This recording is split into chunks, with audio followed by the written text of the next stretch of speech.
Hey everyone, welcome to The Explainer. Today, we're diving headfirst into what is honestly one of the most fascinating and definitely one of the most heavily debated corners of the crypto world.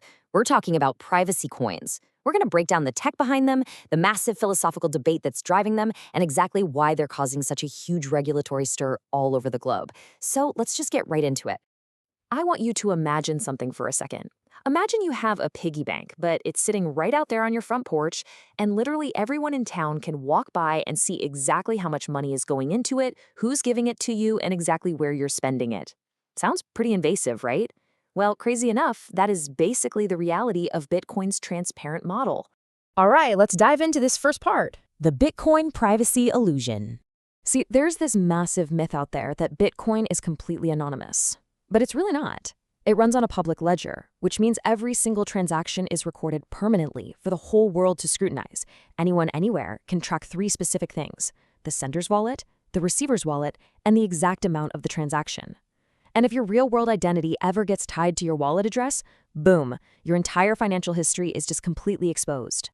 So that brings us to Section 2. What exactly are privacy coins? And this comparison brilliantly illustrates the fix. Think of normal crypto kind of like sending cash through the mail, but in a transparent glass envelope. Everyone can see what's inside. Privacy coins, on the other hand, they act like a highly secure, completely locked box. The network still confirms that the transaction is valid, but the contents inside, only the sender and the receiver hold the keys to actually see that. Because this digital box is locked tight, those same three crucial details we talked about are completely hidden from outsiders: who sent it, who received it, and how much was transferred.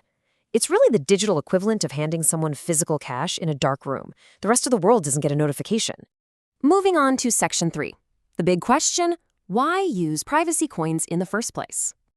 You know, whenever we bring up hidden financial data, people automatically jump to the assumption of criminal intent. Like, oh, they must be doing something illegal. But hold on, think about this. How would you feel if your salary was suddenly visible on a public dashboard? Like your neighbors, your coworkers, the guy at the local coffee shop, they could all see exactly what you make and what your bank balance is. Honestly, most law-abiding citizens would find that level of financial exposure totally unacceptable. This is why supporters strongly argue that financial privacy is just a fundamental human right. Think about it. We completely expect privacy for our text messages, our emails, our medical records. We certainly don't think someone's a criminal just because they close the blinds on their living room window at night. Advocates believe that our day-to-day financial transactions belong in that exact same category of basic everyday privacy. All right, let's get into the actual landscape. Section 4, the top 5 privacy coins. Let's move into this space and see how it's built out. Across the crypto ecosystem, 5 major players have really emerged: Monero, Zcash, Dash, Firo, and Verge. But here's the wild part. They don't share a single blueprint.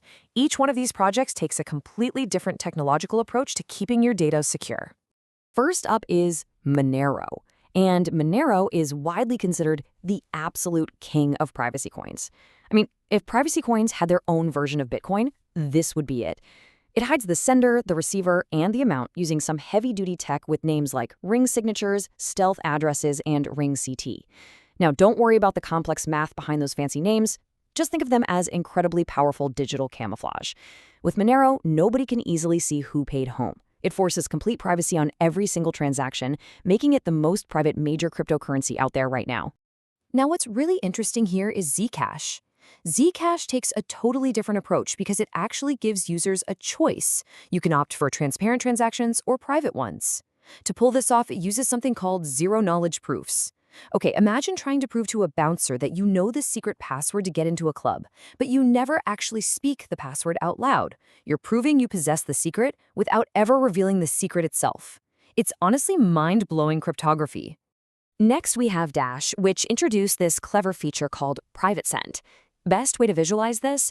Imagine 10 people throwing identical $1 bills into a box. Someone shakes the box up, thoroughly mixing all the bills, and then everyone reaches in and takes one back out. Because all the bills are completely identical and they've been scrambled together, trying to trace the original ownership of any single bill becomes virtually impossible. Then we have Firo. And Firo takes things a step further. It's a bit more aggressive in its approach. It focuses heavily on anonymity by letting users completely destroy their old transaction history. Essentially, it burns the digital paper trail to create brand new coins that have absolutely zero visible link to their source. Think of it exactly like shredding all your old receipts before starting fresh in a completely blank notebook. It's designed specifically to stop blockchain tracking dead in its tracks. And finally, let's talk about Verge. Verge takes a really unique route compared to the others.